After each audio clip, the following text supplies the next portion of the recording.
So now I've got two sock monkey arms and a tail here. Looks like a bunch of bananas appropriately. They're all stuffed. Now, one thing you can do to make them soft and supple is to just kind of roll them between your hands like this a little bit once the stuffing's in them. Just so the stuffing's not really that lumpy and they're kind of sort of uniform. So I'm going to kind of do that and kind of feel until they sort of feel pretty uniform, don't really feel any lumps in them.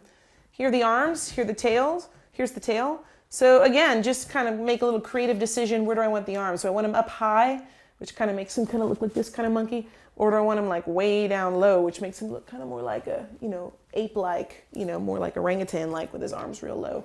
So I don't know, I'll probably put him somewhere in the middle. The tail goes not below the butt. You should look at a real monkey if you don't know why that is. The tail actually goes above the butt right there. So I'm going to use a whipping stitch to attach the tail and the arms the same way I did the ears.